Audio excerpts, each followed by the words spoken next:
सद्गुरु ओम गुरु श्री गुरु गजानन सद्गुरु सच्चिदानंद गुरु सच्चिदानंद सच्चिदानंद गुरु सच्चिदानंद सच्चिदानंद गुरु सच्चिदानंद सच्चिदानंद गुरु सच्चिदानंद सच्चिदानंद गुरु सच्चिदानंद ओम गुरु श्री गुरु गजानन सद्गुरु ओम गुरु श्री गुरु गजानन सद्गुरु सच्चिदानंद गुरु सच्चिदानंद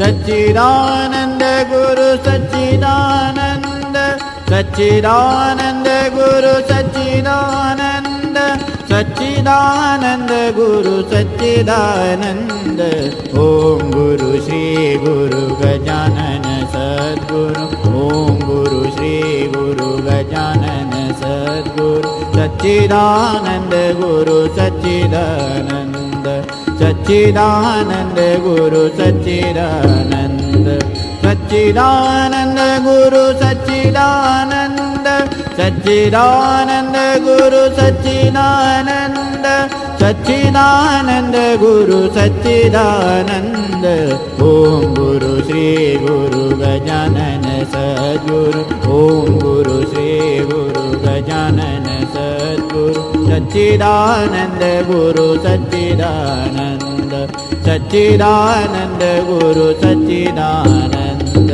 सच्चिदानंद गुरु सच्चिदानंद ओम गुरु श्री गुरु गजानन सद्गुरु ओम गुरु श्री गुरु गजानन सद्गुरु सच्चिदानंद गुरु सच्चिदानंद सच्चिदानंद गुरु सच्चिदानंद सच्चिदानंद गुरु सच्चिदानंद सच्चिदानंद गुरु सच्चिदानंद सच्चिदानंद गुरु सच्चिदानंद ओम गुरु श्री गुरु गजानन सद्गुरु ओम गुरु श्री गुरु गजानन सद्गुरु सच्चिदानंद गुरु सच्चिदानंद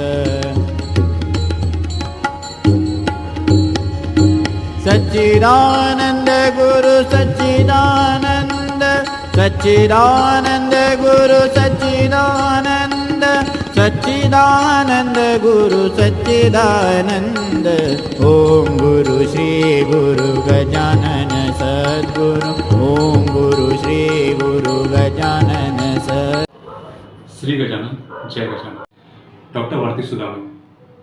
doctor Bharti Sudame यांनी हिंदी विषयात नागपूर विद्यापीठातून आणि शिक्षणशास्त्र या विषयात पुणे विद्यापीठातून PhD ही पदवी प्राप्त केली आहे.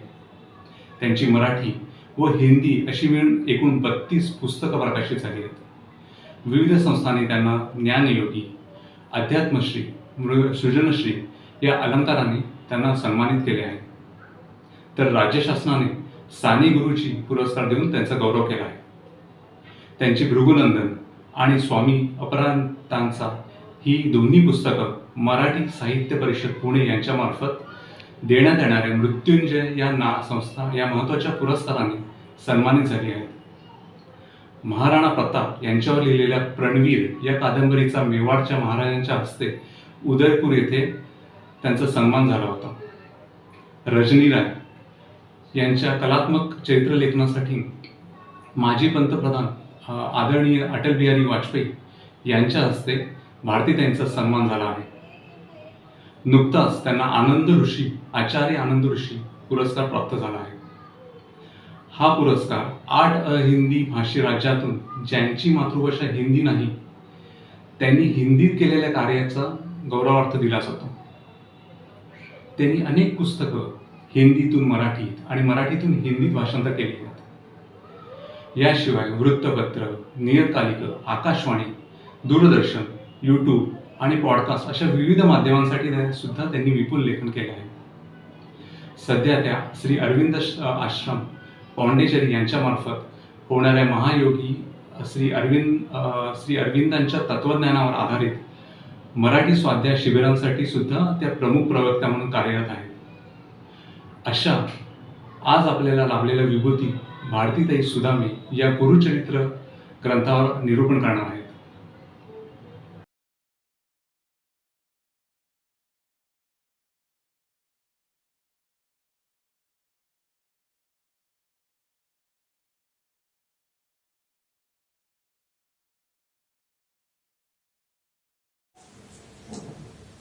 नमस्कार.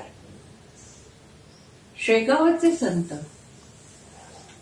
शिरोमणी श्री गजानन महाराज यांना प्रणाम करून विनम्र अभिवादन करून मी श्री गुरुचरित्र या ग्रंथाचा अल्प परिचय देण्याचा प्रयत्न करते.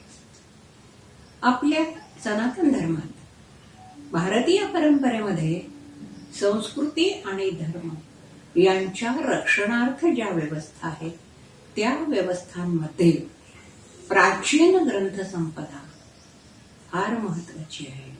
या ग्रंथसंपदेचा फार मोठा वाटा आहे. अनेक ग्रंथांमधून जे ज्ञान आणि मार्गदर्शन आपल्या पुढच्या पिढ्यांना प्राप्त होतं ते त्यांचं वैचारिक आणि आध्यात्मिक पोषण करतं. प्रत्येक ग्रंथातून नवनवीन ज्ञान, विचारधारा आणि संकल्पना आपल्याला समजतात. शिवाय आपले अनेक गैरसमज किंवा अपसमज असतील तर तेही दूर होतात. आज आपण महाराष्ट्रातल्या एका अत्यंत परिचित तरीही बऱ्यापैकी अपरिचित अशा ग्रंथाचा परिचय करून घेणार आहोत, ज्याचं नाव आहे श्री गुरुचरित्र. काही दिवसांपूर्वी म्हणजे एक डिसेंबरच्या पहिल्या आठवड्यामध्ये या गुरुचरित्राचं पारायण झालं. दत्तजन्माचा सप्ताह होता. घरोघरी, मंदिरांमधनं सामुदायिकरित्या, वैयक्तिकरित्या असं या ग्रंथाचं पारायण झालं. या ग्रंथाच्या बाबतीत एक आहे, आपण त्याच्या नावानं अधिक परिचित आहोत. आपण जाणून आहोत, अनेकदा या ग्रंथाचं नाव जाणून आहोत आणि नुसतं गुरुचरित्र म्हटलं की आपण नतमस्तक होतो. आपल्या मनात एक उच्च कोटीचा आदरभाव निर्माण होतो. हे जरी असलं तरी त्यातला मजकूर किंवा आशय यांच्यापासून त्या मानानं दूर आहोत. कारण काय, गजानन विजय, शिवलीलामृत, भागवत, श्रीमद भागवत किंवा दासबोध यासारख्या ग्रंथांइतका तो सर्वसामान्यपणे सार्वत्रिक पद्धतीनं वाचनात आलेला नाही. आपल्याकडे ज्या ग्रंथ परंपरा आहेत किंवा जे अनेक ग्रंथ आहेत, खूप मोठी ग्रंथसंपदा आहे. आपल्या ऋषी पूर्वजांपासून तर आतापर्यंतच्या दासगुरू महाराज, संत दासगुरू महाराजांच्या पर्यंत कितीतरी ग्रंथ इथे आपल्या समोर विविध गुरूंच्या किंवा आपल्या श्रद्धेय व्यक्तींच्या उपासनांच्या चरित्रानं भरलेले आहे. आपल्या प्राचीन ग्रंथांमध्ये काही ग्रंथ फक्त वाचनासाठी असतात, काही पारायणासाठी असतात, काही पाठांतरासाठी, तर काही पठणासाठी. त्यापैकी पारायणासाठी असलेले काही विशिष्ट कालावधीत पारायण करण्यासाठी असतात. ठराविक वेळ नेमून दिलेला असतो, या काळापासून या काळापर्यंत त्याचं पारायण करायचं असं असतं. त्यांना नैमित्तिक म्हणता येईल. पण जे ग्रंथ रोज वाचले जातात त्यांना मात्र नित्य म्हणावं लागेल. काही ग्रंथ रोज वाचले जातात आणि काही विशिष्ट कालावधीतही वाचले जातात. म्हणजे रोज तर पठण होतच होतं, परंतु काही विशिष्ट कालावधीत सप्ताह बसलेले असताना त्या वेळेला असं त्याचं पठण होत असतं. जसं सप्ताह, अनुष्ठान, पारायण अत्यंत भक्तिभावानं आणि श्रद्धेनं या ग्रंथाचं वाचन आपल्या परिवारांमधून केलं जातं. गुरुचरित्र हा ग्रंथ असाच अत्यंत महत्वाचा आणि नित्य आणि नैमित्तिक सुद्धा पारायण करण्याचा ग्रंथ आहे. आपल्या देशात ज्या अनेक उपासना पद्धती आणि विचार संप्रदाय आहेत त्यामध्ये श्री दत्त संप्रदाय हा महाराष्ट्रातला फार मोठा संप्रदाय आहे. कर्नाटकाच्या काही भागामध्ये महाराष्ट्राच्या सीमावर्ती प्रदेशांमध्ये दत्त संप्रदाय खूप महत्वाचा आहे. काही भागांमध्ये एकमुखी दत्त, तर काही भागांमध्ये आपण या दत्त संप्रदायाचं समान सगळीकडे समजून घेण्याचा प्रयत्न करत असतो. ते त्रिमुखी दत्त असे हे संप्रदाय आहे. आणखी एक गोष्ट मला इथे सांगावीशी वाटते, ती आपल्या संस्कृतीबद्दल. सनातन संस्कृती किंवा भारतीय संस्कृती जिला आपण म्हणू, त्या संस्कृतीचं एक फार मोठं, अत्यंत महत्वाचं, अधोरेखित करता येईल असं विलोभनीय वैशिष्ट्य आहे. ते हे की या संस्कृतीनं प्रत्येक व्यक्तीला तिच्या मान्यतेप्रमाणे आणि श्रद्धेप्रमाणे उपासना करण्याचं स्वातंत्र्य दिलेलं आहे. एकच विचार, एकच उपासना पद्धती, एकच धर्मग्रंथ, एकच देव, एकच आराध्य दैवत अशी सक्ती कुठेही केलेली नाही. जगभरामध्ये हा सनातन धर्मच आहे की ज्यांनी प्रत्येकाला हे निवडीचं स्वातंत्र्य दिलेलं आहे. ज्यांनी त्यांनी आपल्या आपल्या विवेकाप्रमाणे या ग्रंथांचा, या उपासना पद्धतींचा, या दैवतांचा स्वीकार करायचा असतो. त्यांनी तो करू नये किंवा मोकच गोष्टीचा स्वीकार करावा असं दडपण, जुलूम, अशी जबरदस्ती कधीही या धर्मात केली गेलेली नाही. म्हणूनच आपल्या देशात उपासना मार्ग, श्रद्धेय व्यक्ती आणि श्रद्धास्थानं यात विविधता आढळते. दत्त संप्रदाय श्री गुरुदेव दत्तांची आणि त्यांच्या परंपरेची उपासना करते. वैष्णव श्री विष्णूंच्या परंपरेची, शैव शिवाची, शाक्त देवीची, तर रामदासी श्रीरामांची.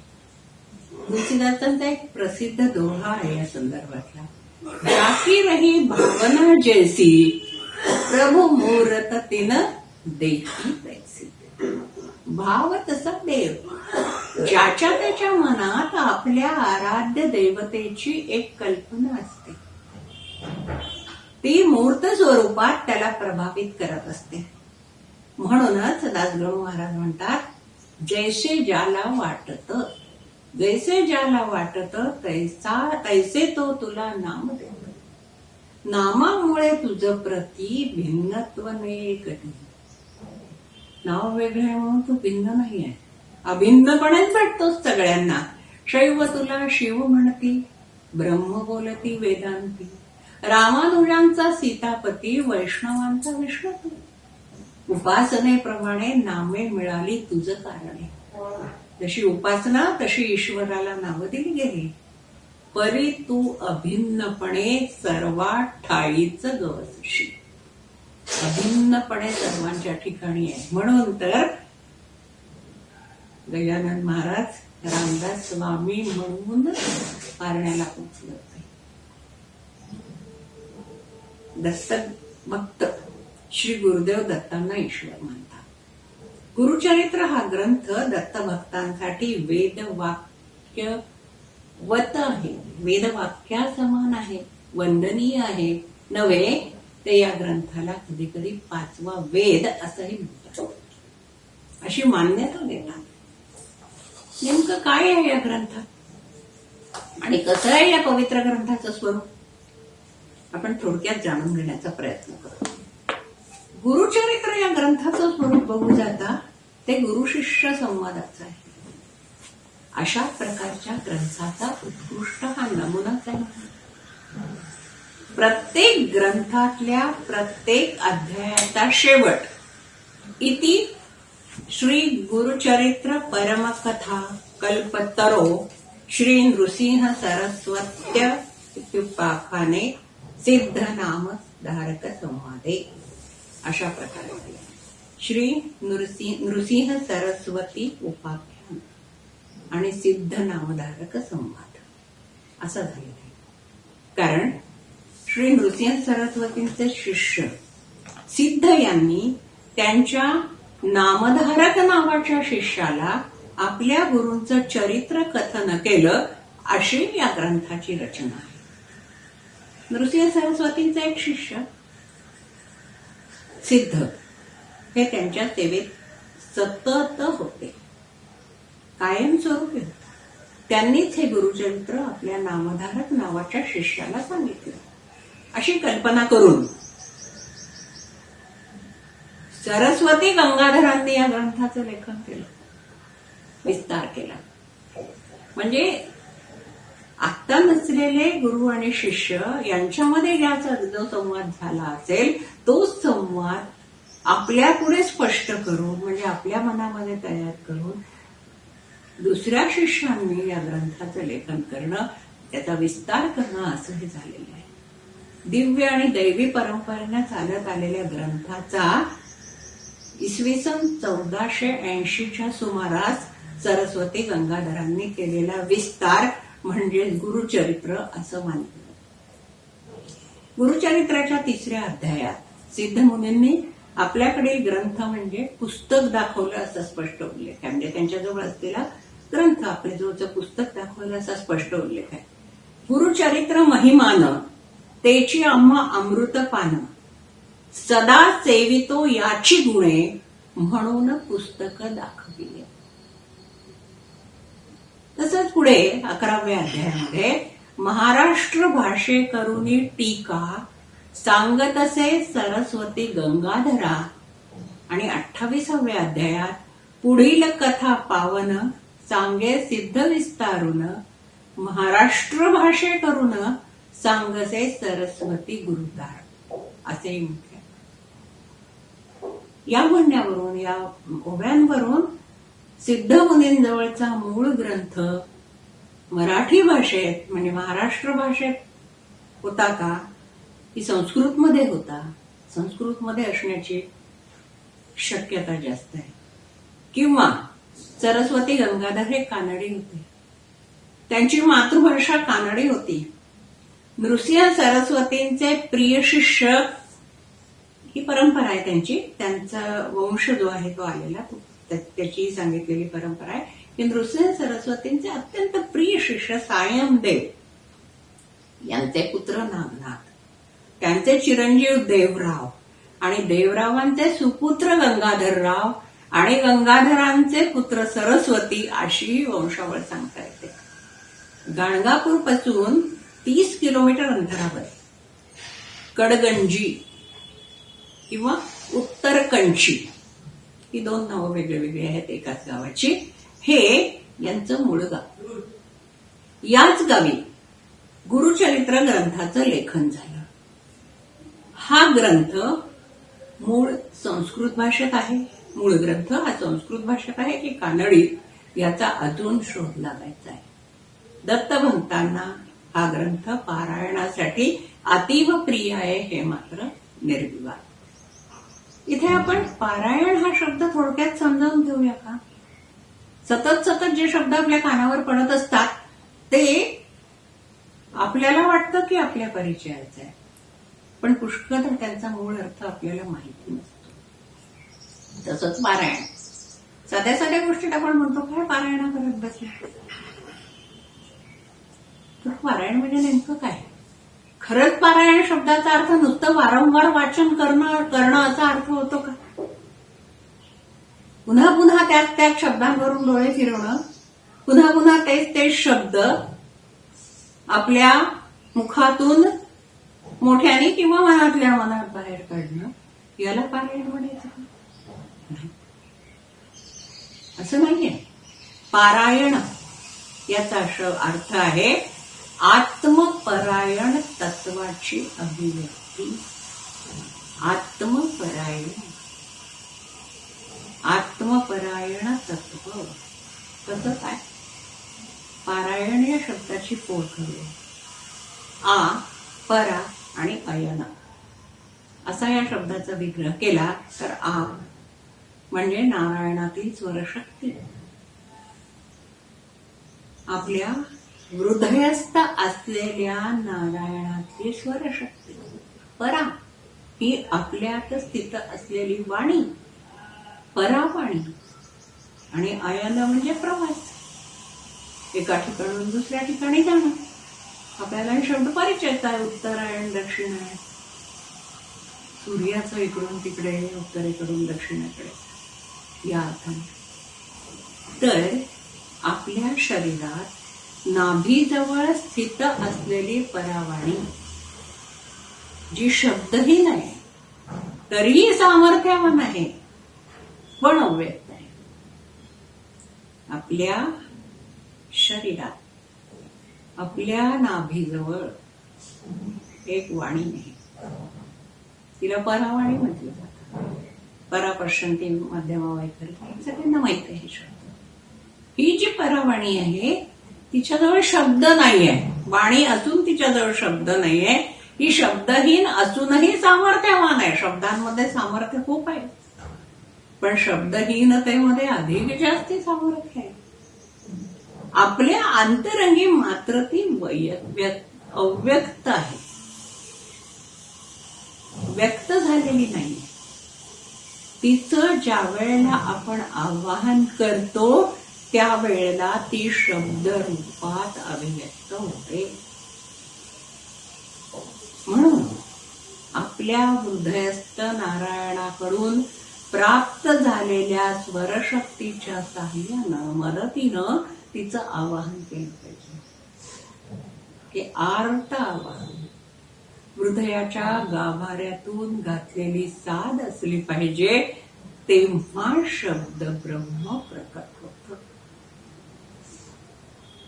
शब्द ब्रह्म प्रकट होणं, शब्द निर्माण होणं, खरे शब्द, निखळ शब्द, सत्य शब्द, ब्रह्मस्वरूप असलेले शब्द इथं व्यक्त होतात.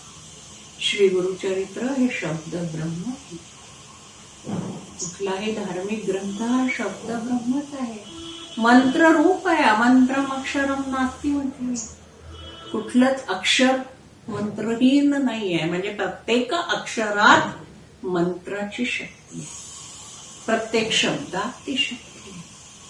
त्यामुळे त्या शब्दातली शक्ती आपल्या या पार्थिव शरीरात यायची असेल तर त्यासाठी या हृदयस्थ नारायणाला अर्थ साध घालून त्याच्याकडून स्वर प्राप्त करून परावाणीला शब्द रूप देऊन त्या शब्दांचा पाठ केला पाहिजे.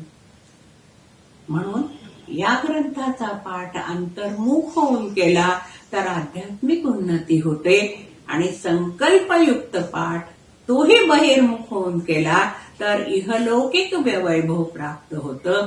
अशी या ग्रंथाची ख्याती. एकदा पुन्हा बघूया हे सगळं. हे आर्त आपण परावाणीपासून बघूया. परावाणी जी शब्दहीन असूनही सामर्थ्यवान आहे पण आपल्या अंतरंगी मात्र अव्यक्त आहे. तिचं आवाहन केलं की ती शब्दरूपात अभिव्यक्त होते.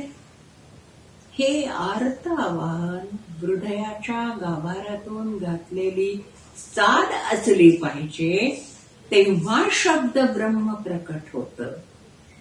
श्री गुरुचरित्र हे शब्द ब्रह्म आहे.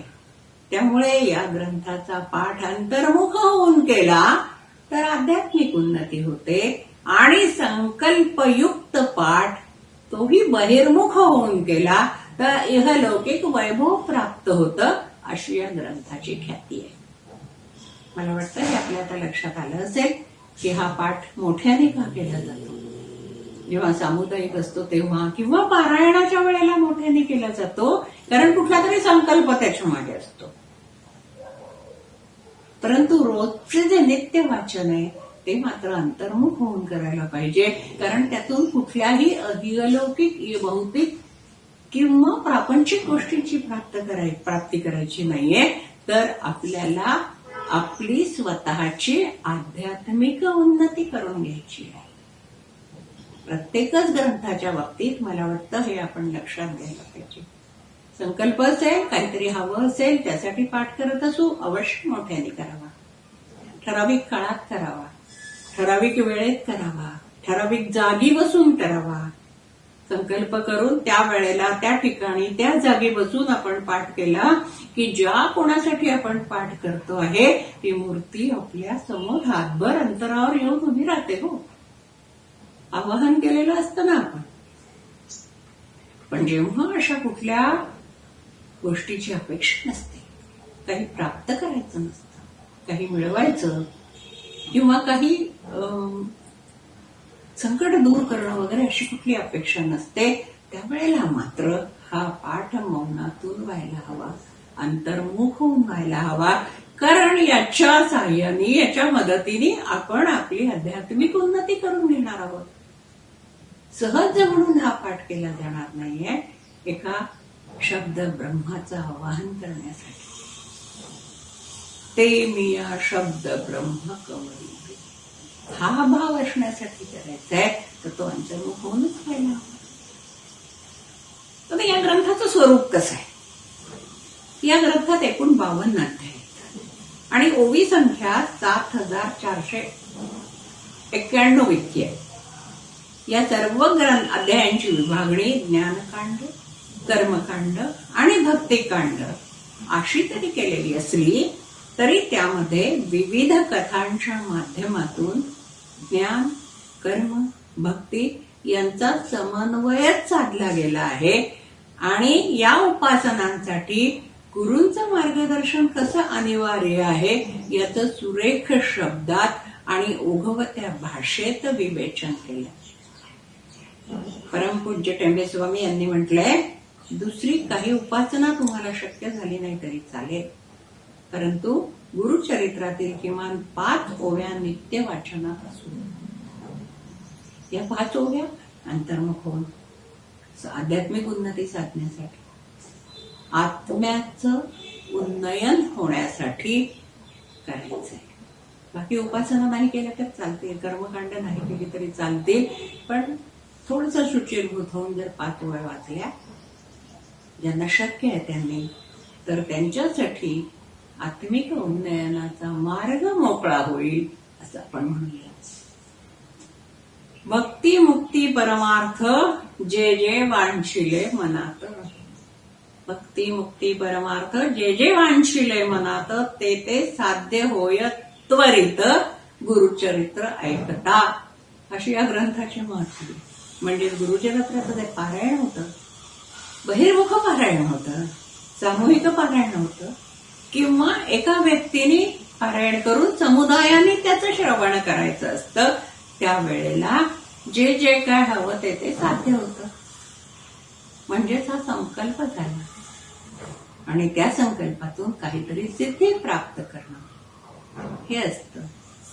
जेव्हा सत्य संकल्प असतो तेव्हा त्याचा दाता ईश्वर आहे, म्हणून हे संकल्प केले जातात आणि ठराविक काळामध्ये, सप्ताह आणखी काही काळामध्ये ठरल्याप्रमाणे पारायण या ग्रंथाची केली जाते. श्री दत्तात्रय हे योग आणि मंत्रशास्त्राचे प्रवर्तक मानले जातात. श्री दत्तात्रय हे पहिले योगगुरू आहेत, योगशास्त्राचे प्रवर्तक आहेत. आपल्याला माहिती असेल, श्री परशुरामांचे आणि कार्तवीर्यार्जुनांचे ते गुरु होते. परशुराम आपल्याला माहिती आहे, भगवान विष्णूचा 6वा अवतार. कार्तवीर्यार्जुन कोण होता अनेकांना माहिती असेल, तरी पुन्हा ही एक कथा सांगते. एकदा क्षीरसागरात विष्णू आणि लक्ष्मी बसले होते गप्पा मारत सुखदुःखाच्या गोष्टी. सहज बोलता बोलता लक्ष्मीने विचारलं की तुम्ही कसा दैत्यांचा संहार केला वेगळ्या वेगळ्या वेळेला, मला सांगा. खरं म्हणजे तिला तर माहित नव्हतं असं नाहीये, पण आपल्या पतीचा पराक्रम पुन्हा पुन्हा ऐकण्यात, त्या जुन्या आठवणी काढून त्याच्यामध्ये पुन्हा रमण्यामध्ये आणि आपल्या पतीचं कौतुक करण्यामध्ये स्त्रियांना धन्यता वाटते. देवी लक्ष्मी काही त्याला अपवाद नव्हते. तिने म्हटलं सांगा ना पुन्हा एकदा. श्री विष्णू सांगायला लागले. वेगवेगळ्या ठिकाणी वेगवेगळ्या दैत्यांचा, असुरांचा किंवा आणखी कोणाचा काय पराभव गेला, त्यातनी कसा पराक्रम गाजवला, कोण कोण त्यांच्या साह्याला आलं, कोण कोण त्यांना मदत करत होतो वगैरे वगैरे ते सांगत होते. असं हे सांगत असताना त्यांचं जे सुदर्शन चक्र आहे त्या सुदर्शन चक्राला हे सगळं ऐकता ऐकता असं वाटायला लागलं की विष्णूने जे केलेलं आहे ते माझ्याशिवाय थोडीच ना केलेलं. म्हणून सुदर्शन चक्राने मध्येच म्हणून टाकलं मी होतो म्हणून झालंय. अहंकार झाला ना. चक्र झालं तरी काय झालं, शस्त्र झालं तरी काय झालं, शास्त्र झालं तरी काय झालं, अहंकार कोणाला चुकला नाही. पटकन त्या सुदर्शन चक्राने अहंकाराने म्हटलं की मी होतो म्हणून हे झालं. एक गालातल्या गालात हसले विष्णू, ऐकून घेतलं. पुढे आणखी कुठली तरी गोष्ट आली. त्या गोष्टीच्या वेळेस सांगताना सुद्धा विष्णूने सांगितलं की मी असं चक्र सोडलं आणि मग सुदर्शन चक्रमुळे पहा मी होतो ना म्हणून झालं. तसं एकदा दोनदा झाल्यावर मग लक्ष्मी देवीला राग आला. ती म्हणजे काय हे मी करतोयस मध्ये, त्या पृथ्वीवरच्या एवढ्या पराक्रमाचं तुला कौतुक वाटतं आणि जा पृथ्वीवरच राहा आणि कर काय करायचा तो पराक्रम. आता चक्र हादर, वाईट वाटलं चक्राला आणि सुदर्शन चक्र म्हणाला की नाही असं नका करू. हे विष्णू म्हणे आता मी काही करू शकत नाही, जे तुला दिलेलं आहे ते तुला भोगावं लागेल. मग माझा उद्धार कसा होईल चक्राने विचारलं. विष्णू म्हणाले की बहुतेक मलाच यावं लागेल, नाहीतर तुला कोण नष्ट करणार. तुला उद्धार तुझा व्हायचा असेल तर तुझं पृथ्वीवरचं आयुष्य संपायला पाहिजे आणि ते आयुष्य संपण्यासाठी कोणीतरी कारणीभूत व्हायला पाहिजे. अशी व्यक्ती कारणीभूत व्हावी लागेल की ज्या व्यक्तीमध्ये तुला मोक्ष देण्याचं सामर्थ्य असेल. आज्ञा शिरसावंद्या मानून कार्तवीर्य अर्जुन पृथ्वीवर गेले. पृथ्वीवर आल्यानंतर एक छान राजा म्हणून आपलं राज्य करत होते.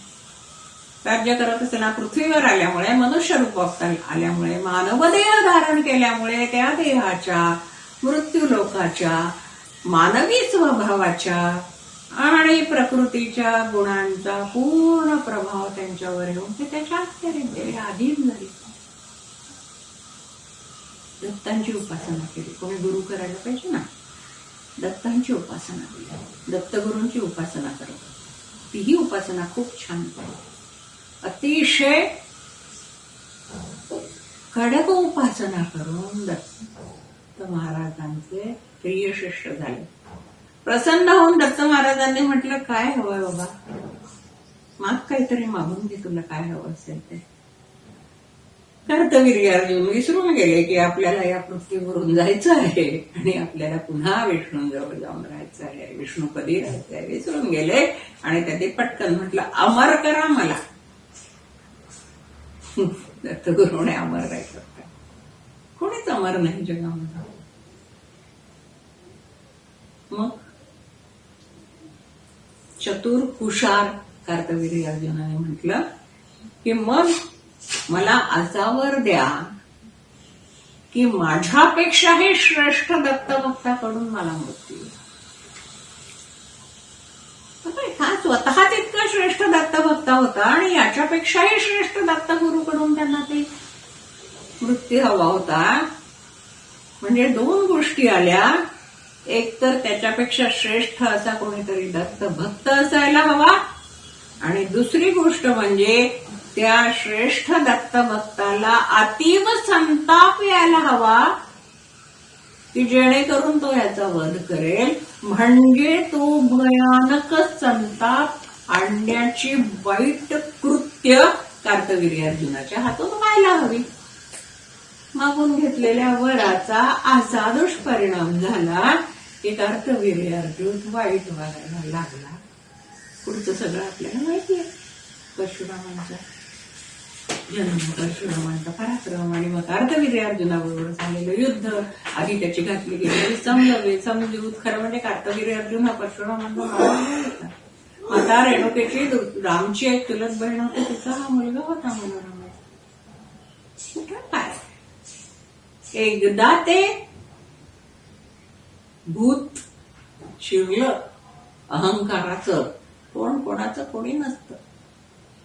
दत्तगुरूंचे एवढे प्रगाढ शिस्त असलेले कार्तवीर्य अर्जुन पूर्णपणे आपले सगळेच्या सगळे शक्ती गमावून एखादा वृक्ष वळून पडावा तसे परशुरामांपुढे धराशायी झाले. असं आपल्याला पाहायचंय की दत्तात्रय, श्री दत्तात्रय हे मंत्रशास्त्र, योग आणि मंत्रशास्त्राचे प्रवर्तक मानले जातात. मंत्रशास्त्राचे प्रवर्तक असल्याचा आणखी दुसरा भाग म्हणजे परशुरामांना त्यांनी श्रीविद्या दिली होती, त्रिपुर सुंदरी, जी श्रीविद्या, श्रीयंत्र, ज्याची आपण घरामध्ये पूजा करतो, स्फटिकाचं असतं किंवा पत्र्यात तांब्याच्या याच्यावर कोरलेलं असतं, ते श्रीयंत्र सर्वसामान्यांना ईश्वर प्राप्तीसाठी ज्या प्रयत्नांची आवश्यकता असते त्या प्रयत्नांना मूर्त असं काहीतरी साधन समोर असावं म्हणून जे श्रीयंत्र आहे ते दत्तगुरूंकडून परशुरामांकडे, परशुरामांकडून हरितायन ऋषींकडे आणि त्यांच्याकडून सर्व समाजात आपल्यापर्यंत असं ते पोहोचलेलं आहे. मंत्रविद्या आहे, ती सगळी मंत्रशास्त्र आहे. या दोन्ही शास्त्रांचं सामर्थ्य त्यांच्या अवतार स्वरूप असलेल्या स्वामी श्रीपाद, श्रीवल्लभ आणि नृसिंह सरस्वती यांच्यात हे श्री दत्तांचे अवतार मानले जातात. आणि त्यांच्यामध्ये श्री दत्तांचं हे संपूर्ण सामर्थ्य, योगशास्त्राचं योग सामर्थ्य आणि मंत्र सामर्थ्य, ही दोन्ही सामर्थ्य सामावलेली. या दोघांच्या लीलांचं वर्णन या ग्रंथात आहे. श्री श्रीपाद वल्लभ आणि श्री नृसिंह सरस्वती. मानवी कल्पनेला अगम्य असलेल्या सामर्थ्यपूर्ण कार्यांचं स्वरूप त्याच वेळी चमत्कारात भासत होतं. आपल्याला योग सामर्थ्याची कल्पनाच नाही आहे. मुळात मानवाच्या सामर्थ्याची कल्पना नाही आहे, मानवी बुद्धीच्या सामर्थ्याची कल्पना नाही आहे. कारण जे आपल्याला दिसतंय ते एवढंसं हिमनगाचं टोक आहे. आपण आपल्या आयुष्यात सुद्धा ज्या काय बुद्धीच्या क्षमता, बौद्धिक क्षमता, मानसिक क्षमता उपयोगात आणतो ना, ते एक टोक असतं छोटंसं. बाकी इतक्या क्षमता आपल्यामध्ये दडलेल्या आहेत की त्या आपण शोधतच नाही. त्यांना वर यायला, त्या क्षमतांना कार्य करायला आपण वावच देत नाही. आणि त्यामुळे त्या सगळ्या क्षमता दडपून गेलेल्या आहेत. आणि म्हणून दुसऱ्या कोणाच्या पाशी त्या क्षमता व्यक्त झाल्या, प्रकट झाल्या की आपल्याला चमत्कार वाटतो, खोटं वाटतं, याला काही अर्थ नाहीये, हे थोतांड आहे, हे काहीतरी फसवणूक आहे असं वाटायला लागतं. कारण ती क्षमता माहितीच नसते ना आपल्याला. म्हणून कदाचित या ग्रंथातल्या कृतींना चमत्कारांचं रूप आलंय. त्यांना चमत्कार म्हणणं कितपत योग्य आहे याचा विचार जाणकारांनी अवश्य करायला हवा, अभ्यासकांनी करायला हवा. कारण योगविद्येचं तसंच सिद्धमंत्रांचं सामर्थ्य सामान्य बुद्धीच्या आकलनात येणं कठीण आहे. सर्वसामान्य बुद्धीला हे कळणार नाहीये, ते सोपं नाहीये. त्याच्यासाठी बुद्धी तितकीच सामर्थ्यवान असायला पाहिजे. आणि जेव्हा ते सामर्थ्य आपल्यापाशी, त्या बुद्धीचं आकलनाचं सामर्थ्य येईल, तेव्हा आपल्याला तेही समजू शकेल. अगम्य वाटणाऱ्या कितीतरी गोष्टी आता आपल्याला समजतात आहे ना. आपल्याला कधी वाटलं नव्हतं त्या गोष्टी घडतात आहे तंत्रज्ञानाच्या साह्याने. हे मानवी बुद्धीचं सामर्थ्यच आहे ना, जे आतापर्यंत लपून होतं आता व्यक्त झालंय आणि आपल्याला समजतंय. असो, प्रत्यक्षात हा ग्रंथ तत्वज्ञानाचा ग्रंथ आहे. आणि या ग्रंथातलं तत्वज्ञान, स्वात्मानुभव, स्वतःचा आत्मानुभव, स्वतःला आलेला अनुभव, आत्मज्ञान आणि आत्मसाक्षात्कार होण्याच्या दृष्टीने पोषक आहे. हा तत्वज्ञानाचा ग्रंथ आहे. या ग्रंथातलं जे तत्वज्ञान आहे, पुन्हा पाहू आपण, स्वात्मानुभव, आत्मज्ञान आणि आत्मसाक्षात्कार, स्वतःला येणारे अनुभव. स्वात्मानुभव तुम्हाला स्वतःच्या आत्म्याचा अनुभव, आपल्या आत्म्याचा, म्हणजे आपणच आत्मा खरं, म्हणजे आपला आत्मा हा शब्द वापरायलाच नको. आपण आत्मस्वरूप आहोत, परंतु ह्या आत्मस्वरूपावर प्रकृतीच्या त्रिगुणांची इतकी पुट चढलेली आहेत, त्याच्यावर इतके थरावर थरथरावर साचले आहेत की हे जे आत्मस्वरूप आहे ना, ते आत लपून गेलेलं आहे. आणि ते पूर्णपणे आत लपून गेलेलं आत्मस्वरूप जोवर ही पुटं निघत नाही, जोवर ही धूळ त्याच्यावरची दूर होत नाही, तोपर्यंत दिसणारच नाहीये. अग्नी कितीही तेजस्वी असला, त्याचा स्फुल्लिंग कितीही चेतवणारा असला, तरी सुद्धा तो राखेखाली दडून गेलेला असेल तर तो काही काळपर्यंत नुसता तो स्फुल्लिंग चेतलेला राहतो, पण सतत सतत ते राख त्याच्यावर वळून आणखीन मुंगी पडत राहिली तर तो विझून जातो. आत्मा विझत नाही, पण मागे जातो, लुप्त होतो. तर त्या आत्म्याचा आपल्याला अनुभव आहे. म्हणजे आपण आत्मस्वरूप आहोत हे समजणं, त्या आत्म्याच्या स्वरूपाचं ज्ञान होणं, त्या आत्म्याचा साक्षात्कार होणं. साक्षात्कार शब्द काय आहे? हिंदीमध्ये साक्षात्कार याचा अर्थ मुलाखतच आहे. एकाने दुसऱ्याची घेतलेली मुलाखत म्हणजे साक्षात्कार. हे किती गंमतशीर आहे. समजा आपल्याला आपला आत्मा समजला, त्याचा साक्षात्कार म्हणून मुलाखत घेऊ शकू का त्याची? आत्म्याला विचारू शकतो की बाबा रे तू काय आहेस, नेमका कसा आहेस, आणि आम्ही काय आहोत, कसे आहोत? होईल का असं काय? म्हणजे आपण आपल्याला समजणं, आपला आत्मा आपल्याला समजणं, आपण आत्मस्वरूप यायचं म्हणणं, आपल्याला आपलं स्वतःचं स्वरूप समजणं, स्वरूप समजणं, आपण काय आहेत हे जाणणं, हे आत्मज्ञान आहे. आणि त्या अनुभवात असणं. आता हे नाही सांगता येत शब्दामध्ये, कारण की शब्दातील शब्दाच्या पलीकडलं शब्दांनी सांगणारं नाहीये. कारण की हे जे अनुभव आहेत, हे अनुभव अमूर्त अनुभव आहे. त्याला कुठल्याही रूपात बांधता येत नाही, त्याच्याकडे बघता येत नाही, कारण दिसत नाही दृष्टीला. कानांनी ऐकता येत नाही, कारण त्याला स्वतःचा धनु नाही. इंद्रिय गोचर नाही, अगोचर आहेत, नाही ते आपल्याला समजणार, पण जाणवतील.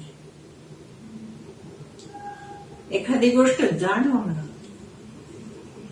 समजणं आणि व्यक्त होणं यात फरक आहे. एखादी गोष्ट आपल्याला जाणवते, समजतं आपल्याला की हा हे असं असं, पण असं असं म्हणजे काय हे आपल्याला शब्दात व्यक्त करता येत नाही, कधीच येत नाही. कारण की शब्दात त्याला बांधू शकू अशी ती अनुभूतीच नसते. अभ्यंतर अनुभूती म्हणतात त्याला. श्री अरविंदांनी वेदरसची या त्यांच्या ग्रंथामध्ये याला आभ्यंतर अनुभूती असं म्हटलेलं आहे. हे शब्द सुद्धा समजून घेण्यासारखे आहेत. पुन्हा कधीतरी, तो आपला विषय नाही आजचा. तर हा ग्रंथ यासाठी पोषक आहे. मानवातील पापकर्माची प्रवृत्ती कमी होऊन पुण्यकर्माची प्रवृत्ती वाढीला लागावी यासाठी गुरुचरित्रात कर्मनिष्ठ, ध्येयनिष्ठ, गुरुनिष्ठ अशा स्त्री पुरुषांची चरित्र जागोजागी आलेली आहेत. जे कर्मनिष्ठ आहेत, कर्तव्यनिष्ठ, ध्येयाच्या प्रती बांधील आहेत आणि गुरुच्या प्रती समर्पित आहेत, अशा स्त्री पुरुषांची चरित्र आहेत. ही चरित्र आपण नुसतीच वाचायची, ऐकायची आणि सोडून द्यायची असं नसून त्यातलं काहीतरी घ्यावं, आपण त्यांच्या समान व्हावे. हाच सापडे बोध करा, हे जे लहानपणी केव्हा तरी 4-5व्या वर्गात शाळेत शिकवलं होतं, तोवर महात्म्य होऊन गेलं. चरित्र त्यांचे पहा जरा, तर ते नुसतंच पाठ झालं पोपटपंचीसारखं. ते आचरणात आलं का हे बघायला पाहिजे. प्रत्येक ठिकाणी अशी थोर चरित्र असतात. गुरुचरित्रात विशेषतः कर्मनिष्ठ, ध्येयनिष्ठ, गुरुनिष्ठ अशा स्त्री पुरुषांची चरित्र आहेत. गुरुचरित्रात वाङ्मय सृष्टीहून उच्चतर अशी एक चिन्मय सृष्टी आहे. वाङ्मय सृष्टी म्हणजे शब्दांची सृष्टी, शब्दांनी निर्माण केलेलं विश्व म्हणजे वाङ्मयाचं विश्व. याच्या पलीकडे उच्च अशी एक चिन्मय सृष्टी, जी शब्दात बांधता येत नाही, व्यक्त करता येत, परंतु ती असते, ती शक्तिरूप असते. म्हणून यातली प्रत्येक ओवी परमेश्वरी शक्तीनं भरलेली आहे. प्रत्येक ओवीत ती शक्ती आहे. जो कोणी प्रखर विरक्ती आणि अविचल भक्तीनं या दिव्य ग्रंथाची पारायण करील, त्याचा प्रपंच आणि परमार्थ दोन्ही सुखाचे होतील हे त्रिवार सत्य मानलं जातं. आणि म्हणूनच हा ग्रंथ सिद्ध मंत्र मानला जातो. या ग्रंथातले मंत्र सिद्ध झालेले आहेत. हा ग्रंथ सिद्ध मंत्र मानला जातो. पारायण कर्त्याला त्याची अनुभूती आल्याशिवाय राहत नाही. ज्यांनी या ग्रंथाची पारायण केलेली आहेत, नियमित केलेली आहेत, नित्य केलेली आहेत, नैमित्तिक केलेली आहे, त्यांना भेटलात, आपण भेटलो, त्यांच्या अनुभूतीचा धांडोळा घेतला तर आपल्याला ते अनेक अशा गोष्टी सांगतील की ज्या ग्रंथाची त्यांना आलेली अनुभूती असते. या ग्रंथाच्या बाबतीमध्ये कोणी काय म्हटलंय, खूप लोकांनी याचा अभ्यास केला. थिओसॉफिकल सोसायटीच्या अध्यक्ष डॉक्टर ॲनी बेझंट यांनी ग्रंथाचा अभ्यास केला. त्या गुरुचरित्राबद्दल लिहिलंय त्यांनी. गुरुचरित्राची एक एक ओवी म्हणजे एक सिद्ध मंत्र असून त्याच्या उच्चाराने उत्पन्न होणारे चिदाकाशातील कंप म्हणजे अत्यंत कल्याणकारक असे विकसित रंगाचे चिदाकार किंवा विचार लहरी होत. या इतर कोणत्याही उच्चारांच्या लहरींहून फारच प्रभावी असतात. असे दिव्यदृष्टी, कंपन लहरी आणि सप्तशती या दिव्य ग्रंथातील मंत्रामुळे निर्माण होणाऱ्या लहरी या सारख्याच रंगाच्या व आकाराच्या असतात. हे प्रयोगांती सिद्ध झालं आहे. पुन्हा एकदा हे वाक्य वाचूया आपण. गुरुचरित्रातली एक एक ओवी म्हणजे एक सिद्ध मंत्र असून त्याच्या उच्चाराने उत्पन्न होणारे चिदाकाशातील कंप म्हणजे अत्यंत कल्याणकारक असे विकसित रंगाचे चिदाकार किंवा विचार लहरी. म्हणजे काय, की आपण जेव्हा ती ओवी वाचतो ते सिद्ध मंत्र आहे. तो मंत्र सिद्ध झालेला आहे. मंत्र केव्हा सिद्ध होतो त्याचे अनेक प्रकार आहेत. आपल्याला वेगळ्या वेगळ्या ठिकाणी सांगतात की अमुक वेळेला इतके वाजता अमुक अमुक पद्धतीने केला, म्हणजे वाजता म्हणण्यापेक्षा या मुहूर्तावर किंवा या घटिकेवर जर ते मंत्र इतके वेळा वाचले गेले या पद्धतीने, देवालयात वाचलं, ग्रहणाच्या काळामध्ये समुद्रकिनारी बसून वाचले तर ते मंत्र सिद्ध असतात. तर असे हे सिद्ध आपोआप म्हणजे सिद्ध झालेले ग्रंथ मंत्र आहेत. आणि त्याचा जेव्हा आपण उच्चार करतो तेव्हा चिदाकाशातील कंप या उच्चार करण्याने आपल्या, जेव्हा आपण वैखरीतून एखाद्या शब्दाचा उच्चार करतो तेव्हा ध्वनी लहरी आहेत ना, त्या ध्वनी लहरी याच बरोबर कानाने ऐकू येणाऱ्या ध्वनी लहरी, पण याच बरोबर काही विचार लहरी उत्पन्न होतात ज्या आपल्या मनात होतात, ज्या आपल्या बुद्धीत होतात, मेंदूत होतात. त्या विचार लहरीने उत्पन्न होतात. त्या इतर कोणत्याही उच्चारांच्या लहरीहून फारच प्रभावी असतात असं त्यांचं म्हणणं आहे. असं कंपन, अशा कंपन लहरी केवळ सप्तशती या दिव्य ग्रंथातील मंत्रांमुळेच निर्माण होणाऱ्या आहेत. त्या जवळजवळ सारख्याच आहेत दोन्ही. त्याचे सप्तशतीचे पठण केल्यानंतर आणि गुरुचरित्राचं पठण केल्यानंतर ज्या कंपन लहरी उत्पन्न होतात त्या कंपन लहरी सारख्याच आकाराच्या आणि रंगाच्या असतात असं प्रयोगाने सिद्ध केलं. ते प्रयोग कशा पद्धतीने केले जातात, काय जातात आपल्याला कल्पना नाही, पण शास्त्रोक्त पद्धतीने हे केलं जातं. आमच्या इकडे मागे एकदा पूर्ण गीता असंख्य म्हणजे कितीतरी हजार व्यक्तींनी गीतेचं पठण केलं होतं.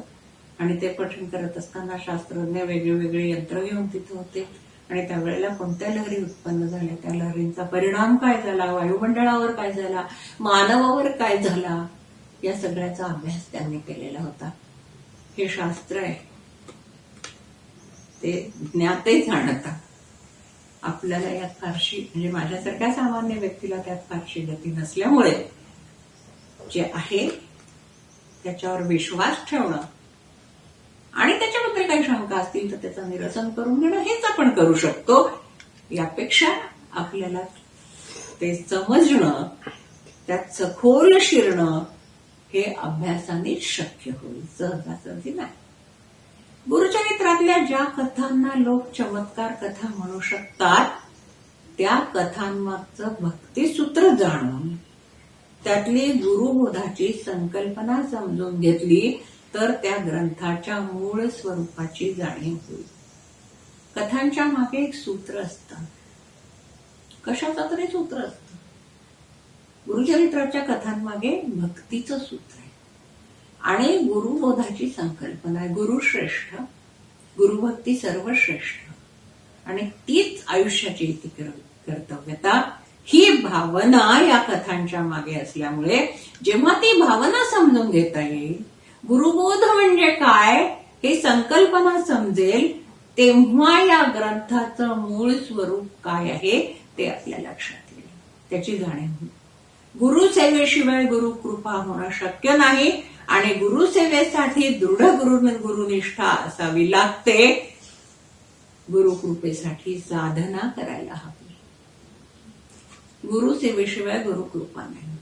मी सुरुवातीपासून आपण कोणत्याही व्यक्तींची चरित्र बघितली तर त्याच्यामध्ये हा उल्लेख आहे, आध्यात्मिक मार्गावर गुरु असणं आवश्यक आहे, त्याशिवाय तरणोपाय नाही. कबीरांना सुद्धा निगुरा म्हणून हिणवत असत. त्यांनी जर काही बोलायला किंवा आपली तत्व मांडायला सुरुवात केली, सांगायला सुरुवात केली, खरं म्हणजे केवढा मोठा आवाका होता त्यांच्या विचारांचा, पण केवळ मानवी गुरु केला नाही म्हणून त्यांना निगुरा म्हणत असत. मग ज्या पद्धतीने त्यांनी स्वतःला सिद्ध केलं तो भाग आपला आजचा नाहीये, पण मोठा रंजक आणि सुरेख भाग आहे. गुरुच्या मार्गदर्शनाशिवाय ईश्वर दर्शन शक्य नाही. गुरु गोविंद दो खडे काको लागू पाय, बलिहारी गुरु आपने गोविंद दियो बताय. हे संत कबीरांचं वचन आहे की माझ्या समोर जर गुरु आणि ईश्वर दोघं जण उभे असतील तर प्रथम कोणाला नमस्कार करू? मी दोघंही स्वरूपात उभे आहे, कोणाला नमस्कार करू?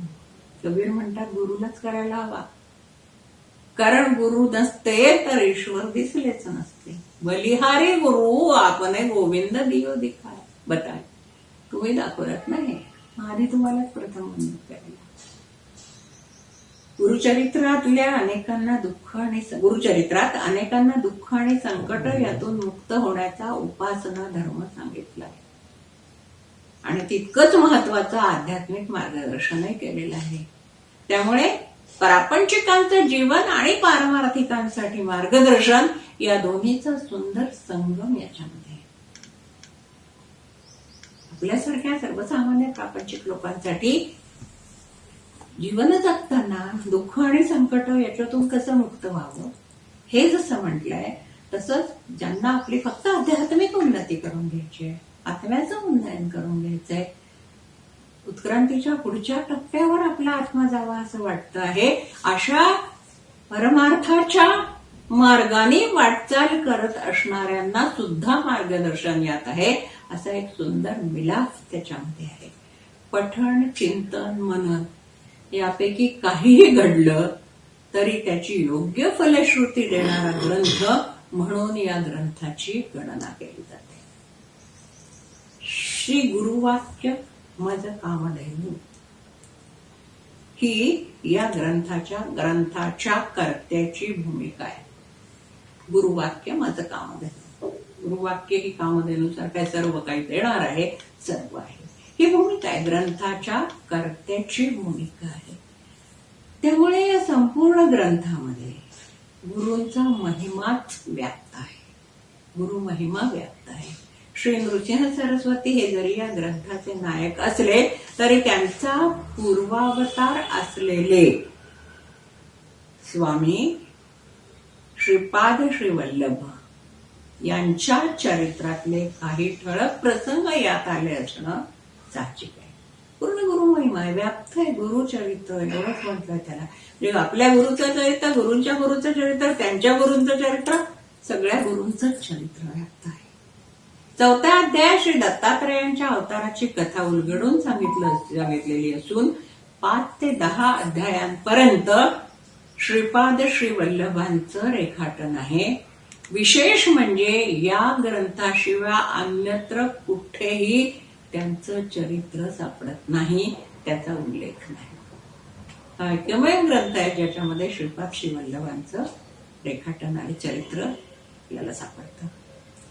श्री नृसिंह सरस्वतींचे सविस्तर जीवनचरित्र 11व्या अध्यायापासून 51व्या अध्यायापर्यंत आलेले आहे. जन्मतःच ज्यानं प्रणवाचा उच्चार केला असं एक बालक स्वतःच्या व्रतबंधापर्यंत मूक होतं. एक हे शब्द तोंडातून उच्चारत नव्हतं, काही बोलत नव्हतं. त्यानंतर मात्र एक चतुर्वेदी विद्वान म्हणून सर्वांच्या समोर आलं. हे एक आश्चर्य तर आहेच. त्याहीपेक्षा महत्वाची घटना म्हणजे त्यानं त्याच वेळी आपल्या मातेकडे संन्यास ग्रहणाची अनुमती मागितली आणि नंतर एकदम 20 वर्षांनीच ते लोकांपुढे प्रकट झाले. ते विदर्भात असलेल्या कारंजा या स्थानी नृसिंह सरस्वतींच्या रूपातच. हे सगळं वर्णन अत्यंत रोमांचक आहे. आत्ताना सुद्धा आपल्याला किती आतून असं कसं तरी वाटतंय की मुलगा जन्मतः त्याने प्रणवाचा उच्चार केला आणि बंद झालं बोलणं. व्रतबंधापर्यंत काहीच बोलला नाही. त्यानंतर एकदम व्रतबंधानंतर धडाधडा 4 वेद म्हणून दाखवले. चतुर्वेदी, 4 वेद जाणणारा तो चतुर्वेदी म्हणून दाखवले. सगळं आश्चर्य. बरं, एवढं झाल्यानंतर त्या क्षणी मातेकडे संन्यासी घेण्याची परवानगी मागितली, अनुमती मागितली. ती अनुमती मिळाल्याबरोबर निघून गेले. 20 वर्ष तपस्या केली. गेले ते तपस्येलाच गेले असताना जाणार. दुसरीकडे संन्यासी माणूस कुठेच 20 वर्ष तपस्या केली आणि 20 वर्षांनी विदर्भातल्या कारंजा या ठिकाणी नृसिंह सरस्वतींच्या रूपात व्यक्त झाले. किती तेजस्नी झळालेली मूर्ती पाहतो आपण.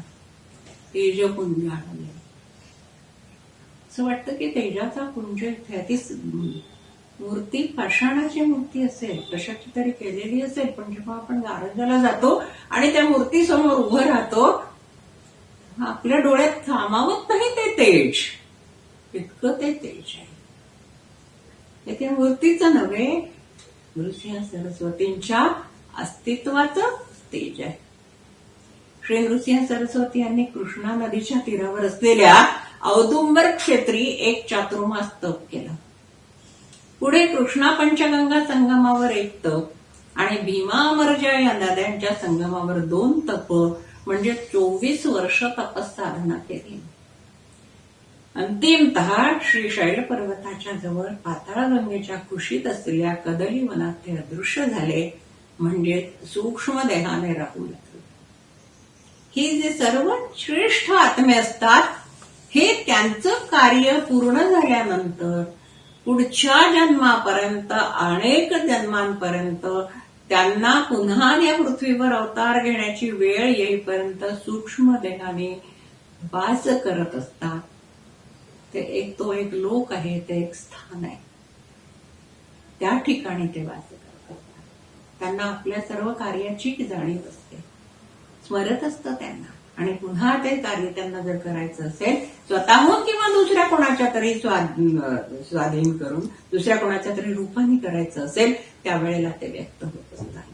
अशा लोकांना जातिस्मर असं म्हटलं जातं. असो, नृसिंह सरस्वती हेच पुढे सिद्ध रूपात अवतीर्ण झाले आणि त्यांचे शिष्य म्हणजे नामधारक हे सरस्वती गंगाधरांच्या रूपाने प्रकट झाले. भीमा अमरजेच्या संगमावर 1 महिन्याच्या वास्तव्यात त्यांनी सिद्ध आणि नामधारक यांच्या संवादाच्या स्वरूपात हा ग्रंथ सिद्ध केला. या ग्रंथाची उपासना 3 प्रकारांनी सांगितली. एक म्हणजे नियमित, दुसरी सप्ताहाच्या स्वरूपात आणि तिसरी म्हणजे लेखन स्वरूपात. लेखन साधना ही पण खूप मोठी साधना आहे. अनेक लोक आपल्या सुंदर हस्ताक्षरामध्ये कितीतरी ग्रंथ लिहून काढतात. हे ग्रंथ लिहून काढणं, त्याचं लेखन करणं म्हणजे त्याचं त्रिवार होतं ना. लेखन करतो म्हणजे आपण ते पाहून लिहितो म्हणजे त्रिवार करतो. एकदा ते डोळ्यांनी पाहतो, मनामध्ये ते वाचतो आणि पुन्हा हाताने आपण ते लिहितो. 3 वेळा झालं की ते पक्क होतं. म्हणून लेखन साधना महत्वाची. पारायण स्वरूपात केलेली उपासना काम्य मानलेली असल्यामुळे तिची फलश्रुतीही महत्वाची मानली गेली आहे. आध्यात्मिक मार्गदर्शन आणि प्रापंचिक दुःख आणि संकटांचं निरसन या गोष्टी कशा कशा होतील याचं विवेचन या ग्रंथात पारायण पद्धती जशी दिली आहे तशीच प्रत्येक अध्यायामुळे प्राप्त होणारं फळ सुद्धा नमूद केले. पारायण कसं करायचं याची पद्धती दिली आहे, कोणत्या दिवशी किती किती अध्याय वाचायचे हे. तसंच प्रत्येक अध्यायामुळे प्राप्त होणारी फलश्रुती वेगळी दिलेली आहे. या ग्रंथात काव्य आहे, पण ते पंडित नाहीये, क्लिष्ट नाहीये, समजायला कठीण नाहीये. निवेदन आहे, पण केवळ प्रतिपादन नाही. प्रतिभा विलासाचं प्रदर्शन नाही आणि अद्भुताचं आकर्षणही नाही. एखादा ग्रंथ अजरामर व्हायला एवढ्या गोष्टी पुरेशा नाही का? गुरुचरित्राचं आणखी एक वैशिष्ट्य आहे. त्या वैशिष्ट्याकडे मात्र फार कमी लोकांचं लक्ष गेलं आहे असं वाटतं. अभ्यासक यावर अभ्यास करतातच आहे, पण कमी अभ्यासकांचं लक्ष गेलं असावं. ते वैशिष्ट्य असं की या ग्रंथात वैदिक आणि अवैदिक दोन्ही संस्कृतींच्या विचार प्रवाहांचा संगम झालेला आहे. या ग्रंथात वेदनिष्ठेचा उद्घोष जसा स्पष्टपणे ऐकू येतो तसाच अवैदिकांच्या आचार धर्माचा ध्वनी देखील तितक्याच स्पष्टपणे दृग्गोचर होतो. लिंगपूजा ही अवैदिकांची, भस्मलेपन, रुद्राक्ष धारण, वृक्षपूजा हे आचारही त्याच परंपरेतले आहेत. शिवपूजा म्हणजे ईश्वर पूजा मानणं, सोमवारचं व्रत वगैरे गोष्टी देखील त्यातल्या. या सर्व बाबी गुरुचरित्रात येत असल्यामुळेच दत्तभक्तांप्रमाणेच शिवभक्त देखील या ग्रंथाचा तितकाच सन्मान करतात, या ग्रंथाला आपलं मानतात. आता आपण बघूया की ह्या गुरुचरित्राची, या महान ग्रंथाची शिकवण काय. श्री गुरुचरित्राची मूळ संहिता आज आपल्यासाठी उपलब्ध नाही. भाऊबंदकीच्या भांडणात घरावर जप्ती आली तेव्हा सरस्वती गंगाधरांच्या हातची मूळ प्रत दुसऱ्या कोणाच्या हाती लागू नये म्हणून गुरुचरित्र भिंतीत करून टाकण्यात आलं.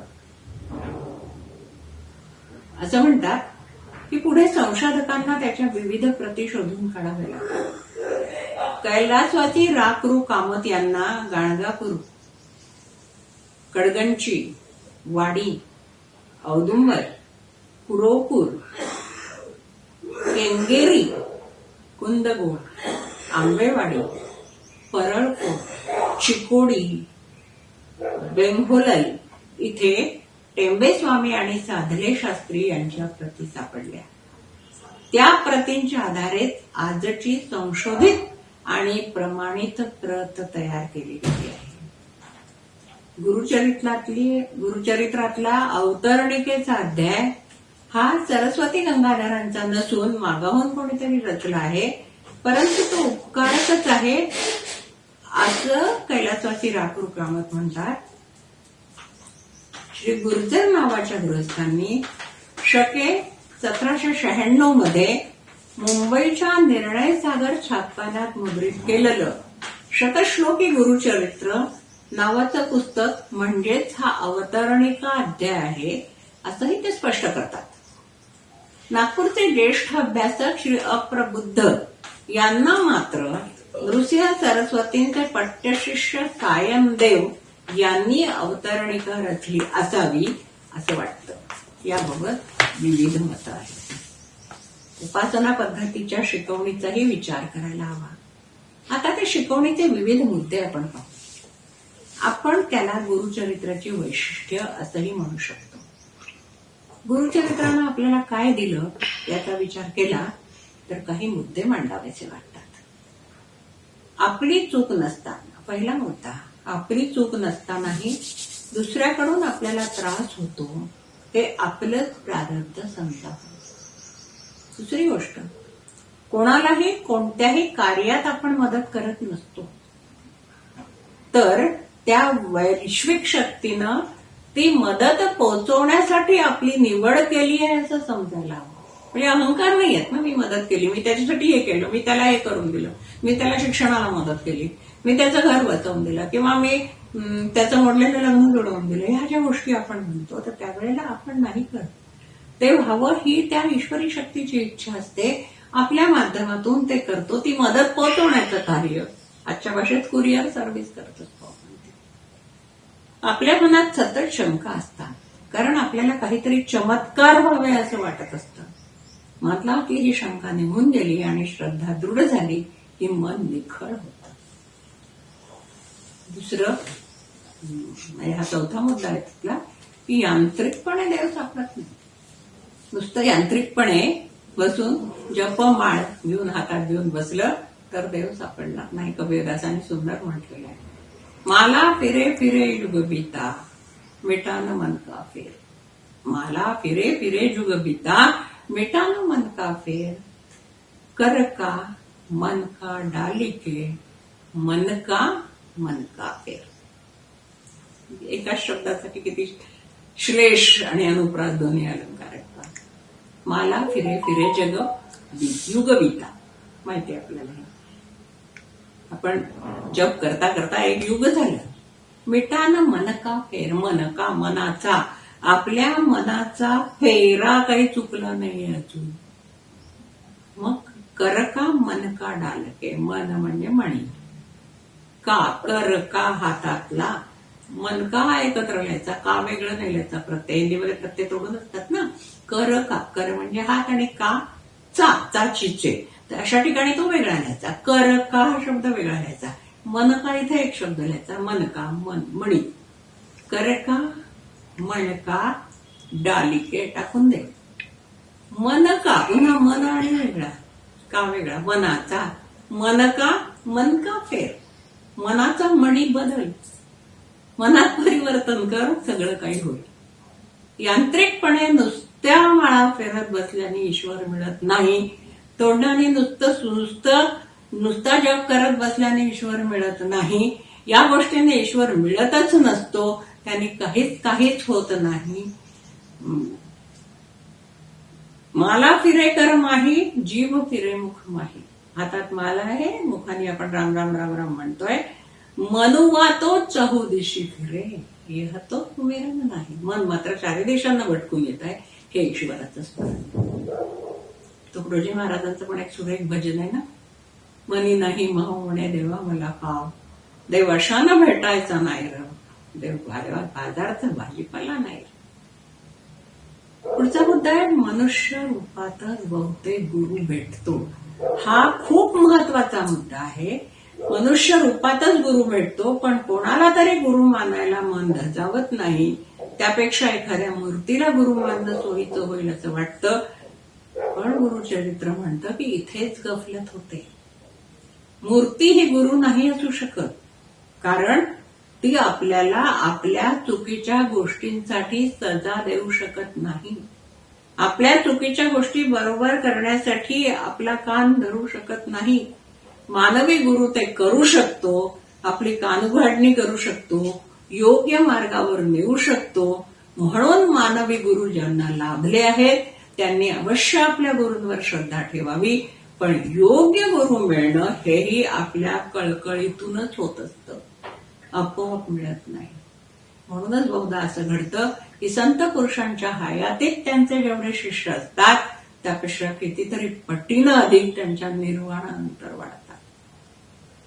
असो, पुढे गुरुचरित्राची एक शिकवण आहे, काळ हा परमेश्वरालाही चुकला नाही. काळ हा परमेश्वरालाही चुकला नाही हे अत्यंत क्रांतिकारी विधान गुरुचरित्रात आहे. नाहीतर आपण परमेश्वराला अमरच समजून चालतोय. पण ब्रह्मदेवही अमर नाही, त्याचंही आयुष्य 100 वर्षांचं आहे आणि ते संपणार आहे हे आपल्याला माहिती आहे. पुढे आणखी एक मुद्दा आहे, आपली काही पापं असतात, आपल्या काही चुका असतात, त्या मानसिक वेदनेतून आपल्याला प्रायश्चित्त करवतात. त्याला पर्यायी उपाय नाही, त्याला सामोरं गेलं पाहिजे. मनस्ताप होतो, त्रास होतो, मनाला व्यथा होतात, त्यावेळी आपल्याला असं वाटतं की आपल्याला मनस्ताप देतायत लोक बाकीचे, त्यांच्यामुळे असं होत आहे. पण गुरुचरित्राची शिकवण आहे की नाही, आपली जी काही पूर्व पाप असतात, काही चुकीच्या गोष्टी आपल्या हातून घडल्या असतात, चुका झालेल्या असतात, त्या मनाच्या वेदनेतूनच त्यांचं प्रायश्चित्त होतं. त्याला पर्यायच नाही. त्यामुळे काहीही झालं तरी त्या आपल्याला मनाच्या वेदना सहन कराव्याच लागणार आहेत. त्याला सामोरं गेलं पाहिजे, आनंदाने हसतमुखाने सामोरं जावं. त्या मनोवेदनासाठी जो कोणी कारणीभूत झाला असेल त्याला क्षमा करायची, कारण तोही पुन्हा तेच करतोय कुरिअर सर्व्हिस, की वैश्विक शक्तीचं काम करायला आपल्या समोर आलेला. नृसिंह सरस्वती महाराजांनी संन्यास घेण्याचा उपदेश कधीच केलेला नाही. आपापली जगरहाटी चालवावी हेच सांगितलंय. महाराज वैश्विक शक्तीच्या सूचनेने राहिल्यासारखे वाटतात. बाकीच्या घटना घडत गेलेल्या असतात, त्या घटना थांबल्या की हे कार्य संपेल. एक कार्य करीत असताना अन्य अनुषंगाने येतात. एक एक कार्य संपलं की त्या कार्यानंतर पुढचं कार्य हे अनुषंगाने येत असतं.